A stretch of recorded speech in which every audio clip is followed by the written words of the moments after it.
Comments and opinions expressed on Writers in Focus are those of the individual participants and are presented for the purpose of discussion only. No endorsements by Atlanta Fulton Public Library System or Fulton County government are intended, and none should be presumed.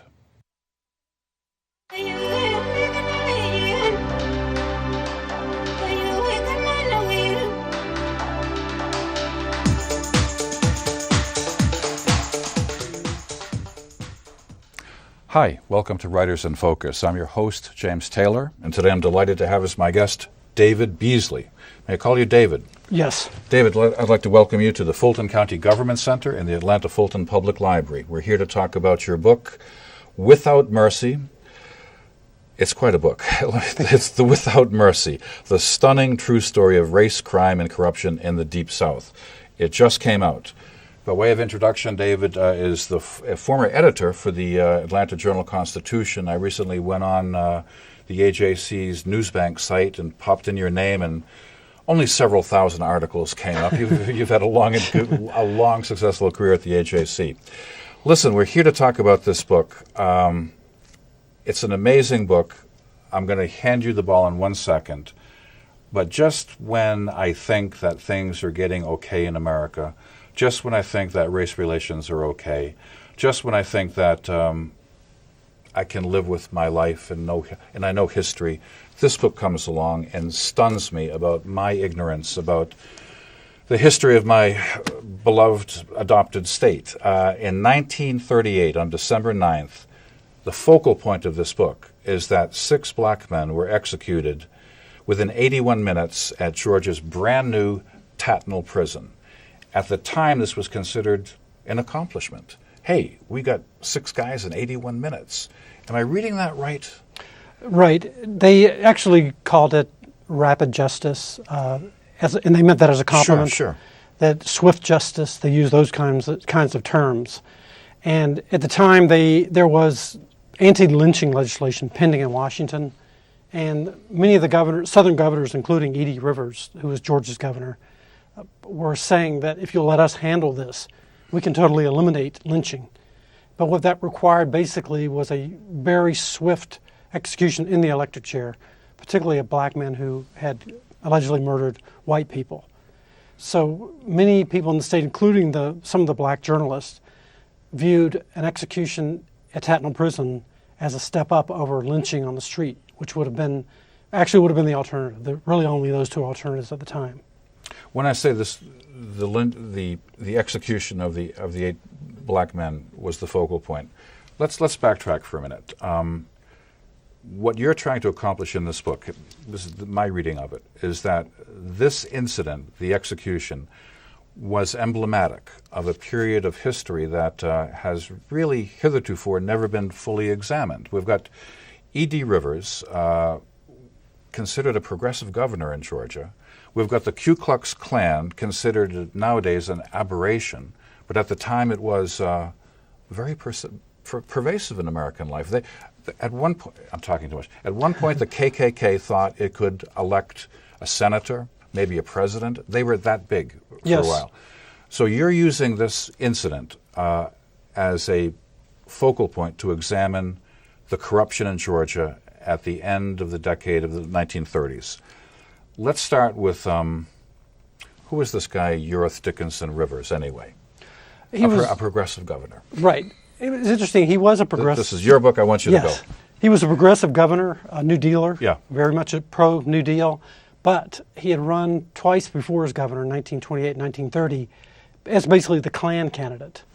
But the Klan was losing its political power at that point. Now, how big was the Klan? When we talk about the Klan, these guys are a bunch of hooded jerks, right? But they weren't. Right. In the early to mid 1920s, they exploded in membership. They surpassed 1 million dues-paying members, and each Klansman paid $10 a year. That's a lot of money. Yeah. Right, and the money was pouring back into Atlanta, which was the national headquarters. And where was this national headquarters? On Peachtree Road. Just down from the Buckhead Library where I work. Yes. Yeah, it's incredible. And it was really a kind of a corporate machine. You think of the Klan as being a bunch of hooligans running around the countryside, terrorizing people. But this was more along the lines of an extremist think tank They published books, they published newspapers, they produced robes, they produced jewelry. Hiram Wesley Evans, the grand poobah, as it were, Yes. was considered a nice guy. There Exactly. are pictures of him, nice grin on his face. Right, they would run his horoscope in the AJC. Oh, no, I didn't know as that. a mainstream citizen. And he was actually named to Governor Rivers, an honorary member of Governor Rivers' staff. And this was reported in the newspaper with no outrage, that the sitting Imperial Wizard of the Klan was named honorary lieutenant colonel on the governor's staff. And there was actually a uniform that went with the position. But even worse, Rivers gave him the state's asphalt business, basically just handed it over to him. And he was able to set the price on asphalt. And he also had his own asphalt company. So he was making hundreds of thousands of dollars off the state of Georgia while Rivers was governor. And he was also the sitting Imperial Wizard of the Klan. In fact, the secretary of the Klan also worked for the asphalt company, which did business for the state. Yeah. What astounds me, and this runs through the entire book, is that these facts that you have found through scholarship and journalistic activity, you've been through the archives. We talked about the Hargrid archives at the University of Georgia. You've seen actual documents where it says former governor of Georgia, E.D. Rivers, was a Grand Titan in the KKK. I mean, that was just, there it is. I mean, right. You're not making this up. It's shocking to me, but what's more shocking than anything is that this was considered the modus operandi of the people doing business at the times. Rivers didn't hide the fact that he was big in the KKK, did he? Or did he? I don't. He never really denied it. Right. But he also a reporter asked him Yeah. one time, "Are you a Klansman?" And he said, I don't want to comment on that right now, but the Klan is a patriotic organization. And I would say that 90% of all politicians are Klansmen in Georgia. So we've set this guy up. One, David, forgive me, one more incident about the governor, E.D. Rivers. It's 1936. He's first elected governor of Georgia. Yes. He won because Eugene Talmadge couldn't run. Exactly. Talmadge was a dyed-in-the-wool segregationist. Yes. I mean, he would just say, no Negroes around here, period. It was Right. Unabashedly so. Exactly. He was also a states' rights person. Yes. Makes the current administration of Georgia look benign. E.D. Rivers, is it true that he ran on this platform like, I will give you that money from Washington, the Yes. New Deal? Exactly. But let's consider this money war reparations Yes. from the war between the states? Right. Unbelievable. His opinion was, and it actually makes some sense, is that the North had basically ignored the South Right, since the right. Civil War, let them rot, used them as a colony for 60, 70 years, and that this was not charity from Washington, this was payback for basically destroying the entire economy in the South and not rebuilding it. And it's interesting if you think about what the United States did after World War II with the Marshall Plan and some other. Right. So there actually was precedent for what Rivers was saying. So that was, and the New Deal was extremely popular in Georgia. If you look at Roosevelt's vote tallies in Georgia, he overwhelmingly carried the state time and time again. And as I said earlier, I think he actually transcended the race issue because he spoke to the economic issues in Georgia. I'm looking at my notes. Like, here's the governor. He instituted the 7-month school year. He was educational reform. The rural electrification project was huge. He brought electricity to the farms in the counties of Georgia. Yeah. He ushered in many of the New Deal, and here we are. We're right back in the book right now. The New Deal money built this Tatnall prison. Yes. So let's go back to the book, and it astounds me. 2 white guys, privileged, thrill killers. Oglethorpe University will never be the same when they realize these guys attended Oglethorpe University, are wantonly killed a couple of people. They got drunk, walked into a pharmacy, bang, bang, bang, right on Boulevard, basically. It's actually it's right across the street from Trader Joe's. The first half of your book is about these heinous crimes, like committed by white people. Right. Then there's a couple of crimes committed by black people. Yes. They're basically together in Tatnall prison. And who gets executed? Can we talk about that? Because that's the crux of your book, I think, to me. Right. It ends up that Am I making sense? Because I'm just full of it. This book. The black guys who killed white people were the ones who were executed. And one reason was Rivers had a pardon scandal where he was basically selling pardons. His chauffeur was actually indicted later for driving to Georgia prisons with a blank book of pardons that had been signed, walking in, offering them to whoever could come up. Now, what does that mean? I mean, even to those of us who have seen a lot of movies from the 20s and 30s, what does selling a pardon mean? It means if you pay me $500, sometimes as low as $50. Even if I'm white and I murder somebody Yes. with the right amount of money, Yes. I could You're get out off. of you're out of prison, and you, in fact, don't even have a record. Okay. It's an unconditional pardon. But it was legal. The governor had this legal right to pardon. He right? could, yes, but they no longer have that. But if you've had my right. Because Yeah, of wow. Rivers. Actually, a direct result of his doing Yeah, this was they eliminated the governor's power to pardon people in Georgia, Right. which exists to this day, and it's a rarity. Most states, the governor can pardon, not here, and that's exactly why. So, but Rivers was never actually indicted on that charge. He was indicted on other charges, but no, they never went after him for that particular charge. So you could argue that it was a misuse of power, even though, yes, the governor did have the power to pardon people, but he was not supposed to be getting paid for it. Yeah, the book got under my skin. Very well written, and it reminds me. I'm just going to calm down for a minute here. Reminds me of this comedian Louis C.K. He's got this riff about what do a lot of white people think, and he's talking to like a black audience. He says, "We have raped you, we've murdered you, we've enslaved you. 150 years ago, we passed a law saying no more slavery. Less than 50 years ago, we passed a law saying you have civil rights. So what's the big deal?" You cannot just pass a law and forget these things. On page 100, you talk about the fact that if you're a black person in Georgia and you are accused of rape or murder, there were two things that were going to happen to you.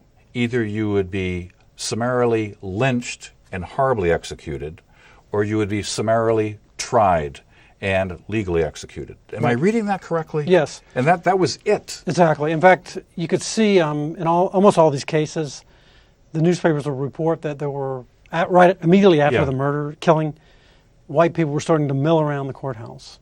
And that was always an ominous sign. You're starting to get a crowd of white people around the courthouse.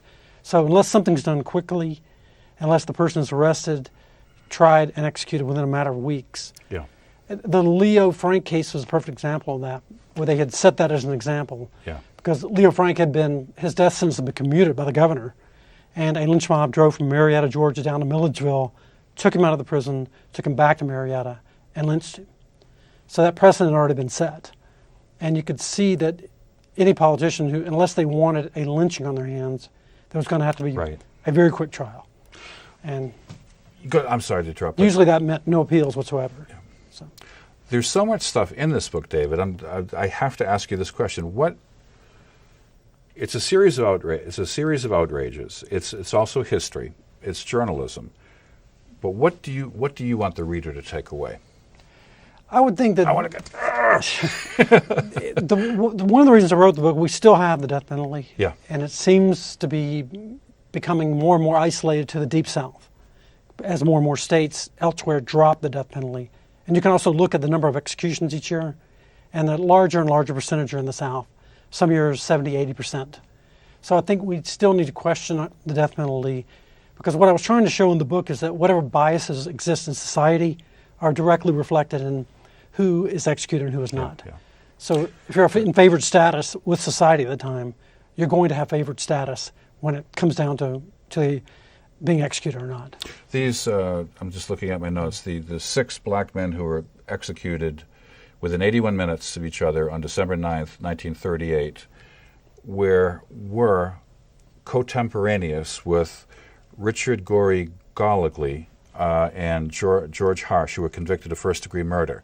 They went to Oglethorpe. One even had ties to the AJC, Yes. lots of money in the family, white people. Right. Not executed. Right. Tom Dickinson was a tenant farmer who raped his daughter and killed their baby. Yes. And I think he was pardoned. Right. Eventually, he was his death sentence was commuted. White guy. Right.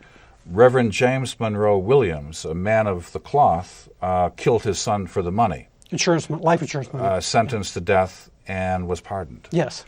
So I don't. How do I react to that as the reader? I'm outraged. Well, what I was trying to show is, because it was interesting that I'm tongue-tied. you had a day Yeah. when everybody was in the same room and everybody was in the same prison. You had the same governor. All the variables were the same. Yeah. So what I was trying to show here was how the difference between how whites were treated in the judicial system Right, and blacks were treated. And I thought it was kind of provided a perfect laboratory for doing that. And I remember ninth grade science teacher always told me the variables should all be the same. And I never really took much more science after that. Yeah. But I always remembered that part. So that when I ran across this story, I just thought that was a good way to tell that story. So. In the acknowledgments of your book, near the very end, you said that you decided to write this book. Something happened in 2008. You left the AJC, and one of the great coincidences in your life was that your great-great-grandfather was warden of Tatnall Prison. Yes. During these executions? Shortly before, right. Because Tatnall Prison had been built by the federal government. The state ended up buying it, even though they struggled even to come up with, I think it was a little over $1 million. And you would also, I don't want to get prurient right here, but you would also, as a reporter, witnessed an electrocution, Yes, I witnessed did. an execution. Right. One of my questions is, what prompted you to write this? It's funny, David. I read the book, and it's really getting to me now. I'm getting angry. But it's history, and Right. it's beautiful writing. It's passionate writing. But you're a historian. Thank you. These things happened. I'm still upset.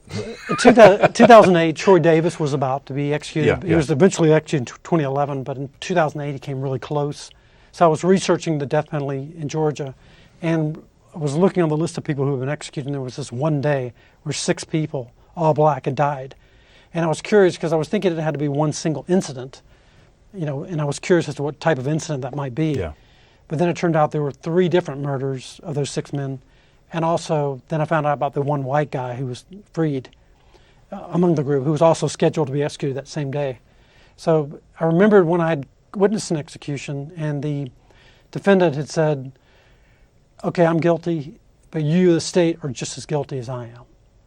I killed one person, you're killing people every week." And that always stuck with me as he raised a moral question that still was lingering in my head. So that's really what I wanted to explore, the whole morality of the death penalty and how it's administered. Because it's easy for us to say that the past was terrible and we're getting better, but there are so many ironies in this book. We mentioned this before the interview. When the 6 black men were executed, this was heralded in the white press as the example of a civilized society. Right. The men weren't lynched. Right. They were executed Right. in a modern prison. And here I am filled with this. How could this have been lauded? It's interesting because one of the murderers had actually killed a farmer and his daughter up in Smyrna, Georgia, which back then was way out in the country. Yeah. And it actually produced a riot. The whites in the community started rioting, burning buildings down. They burned down a black schoolhouse. And if they had been able to find the defendant, they would have lynched him right there. In fact, even after he was arrested, they took him to Fulton County Jail for safekeeping. And some of the rioters said, "We're going to walk 12 miles to Atlanta, break into jail, and take him." So one of the reporters who covered the execution on December 9th, 1938 was Harold Martin, who was a well-known figure in Atlanta. You could tell in his writings that he wasn't quite comfortable with what happened. But he pointed to the Smyrna case as an example of what would have happened had this execution not occurred. And he said they would have basically died on the street. Yeah. The downside to that, though, is when you're bringing the death penalty inside behind closed doors, it has a tendency to kind of fade away and not be noticed and become routine. Which is what they're doing now. Yeah. Exactly. Yeah. So that was the thing that they were saying was progress, but I think deep down, even some of the reporters were uncomfortable with what happened on that particular day. Because it can't, I don't want to use the word genocide, but it had a genocidal tone to it. The fact that they killed that many people so quickly. That's why, and I'm on thin ice right now, so Yeah. excuse me. That's why I get upset when certain politicians and people say that the past wasn't so bad in the South, and we know who we're talking about. It was, and you're a Southerner. I'm still an interloper, having been here only 33 years, but when I think about how bad it was for African American people it seems to get worse the more I understand the facts. Do you feel that way too as a Southerner? The key area right now, I think, is the judicial system and the prison system. That's where the issues still lie. There's the book written called The New Jim Crow, where she examines why so many of our inmates are black, and how the laws applied to them. Those are the things I think we need to continue studying, because it still exists today. It's not just something that some distant incident in the past. I read a blog the other day where people were saying that movies like 12 Years a Slave were actually making their children scared of white people, and that it's time to move on. On the other hand, you have to that's shocking. Right, but there was some debate about that. Yeah. But I think we should uncover as much as we can, because it's actually worse than I ever thought it was, and I've lived throughout my life. Yeah. So I think we need to continue uncovering as much as we can about the past, and really that's the only way you can have true healing, in my opinion, particularly when so many of the issues are still relevant today. And the book is not just about that issue, but let's talk about Erskine Caldwell and Burns for a minute. These were two people who wrote books about how bad the South was for white people, and that doesn't sound right. But help me out on this. Well, it's interesting. What were Caldwell and Robert Burns talking about? It is interesting you brought that up. I want a Southerner to say Okay, this. The interesting thing about Caldwell in particular, his books, Tobacco Road and God's Little Acre, and others, had the audacity to make fun of poor white people. Right. And it was interesting because there were minstrel shows, there were no end to the entertainment that people made at the expense of black people. But the minute that they spoke about white people in those same terms, kind of a comedic tone, the white people in Georgia were outraged. And there was actually a congressman from Georgia who introduced legislation to ban Tobacco Road from the National Theater in Washington, because it was so disgracing to the state. Robert Burns basically wrote about how brutal the chain gang was. Yes. For those of us who like to watch late night movies, or even maybe on Netflix or something, it's a great movie done in the 1930s called "I Am a Fugitive from the Chain Gang." It's got every scene is a cliche now, an iconic image, and it's almost funny. Woody Allen's made fun of it and stuff like that. But it's like a white guy who's put on a sleigh in a chain gang, and the conditions are horrible. Lives in a cage. Those were true. Exactly. And isn't it true that Hollywood or someone had to sue the production company for saying, "I am a fugitive from a Georgia chain gang"? Exactly. They took Georgia out of it. It was one of the Georgia counties portrayed in the book. Unbelievable. Suit. Yeah, a sheriff or a prison warden or something like that. But the interesting thing about Georgia at the time, there was no prison system. There was a prison in Milledgeville. You were brought there when you were first inducted in the prison system. You were fill out your paperwork. Then they dispatched you to these road camps where you basically worked on the chain gang. There were more than 100 of them throughout the county. And there were hardly even buildings. They were just kind of shacks that you lived in. And they took you around, sometimes in cages. Yeah. And you did road work, and you did all this really brutal work in the hot sun. You were chained together. There was a guy standing over you with a shotgun. But even with that, it was pretty easy to escape. And Robert Burns actually escaped twice. Yeah. It's still a harrowing movie. And he wrote about it. I've got to ask you this. What's the reception been like? You are a native son. You have uncovered, you go to Wikipedia, you go to Newman Bartley's The Creation of Modern Georgia. It's, in one sentence, there was a pervasive KKK in counties in Georgia in the 1920s and 1930s. One sentence, two sentences here. The former governor of Georgia was an active member of the KKK, and it was fairly common knowledge. What are people saying to you? Like, don't air our dirty laundry, or what? No, I haven't run into any of that. Good. I've run into a lot of surprise that people had just simply did not know about it. One of the readings I gave one of the victims' families for Harshing Galagli was actually at the reading. It was really nice to have them there. That 70 years later, they still remembered it. Wow.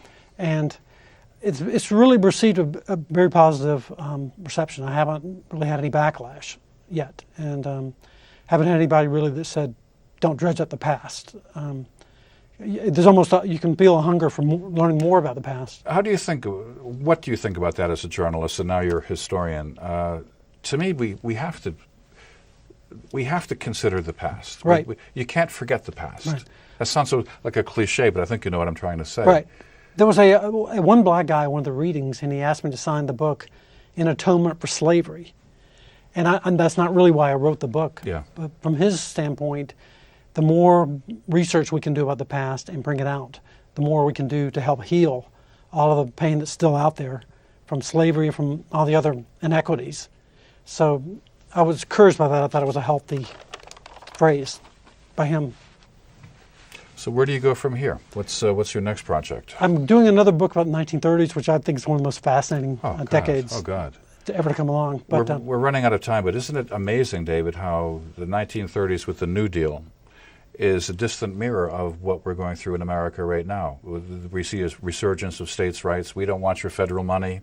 And Roosevelt in 38, 39 was saying, we'll build you schools, we'll build you prisons. We don't want it. We don't want it. And it's the same thing going on now. Right. It's interesting because Eugene Talmadge, who was governor before Rivers, had actually blocked Social Security from being implemented in Georgia. He said it would destroy, the arguments, right.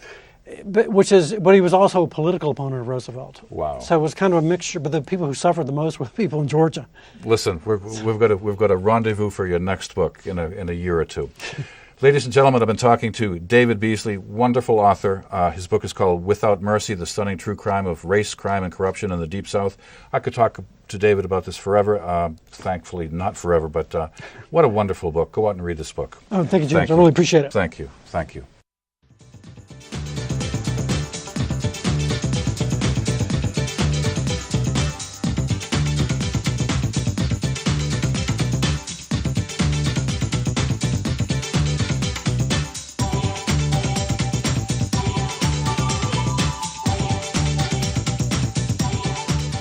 Comments and opinions expressed on Writers in Focus are those of the individual participants and are presented for the purpose of discussion only. No endorsements by Atlanta Fulton Public Library System or Fulton County government are intended, and none should be presumed.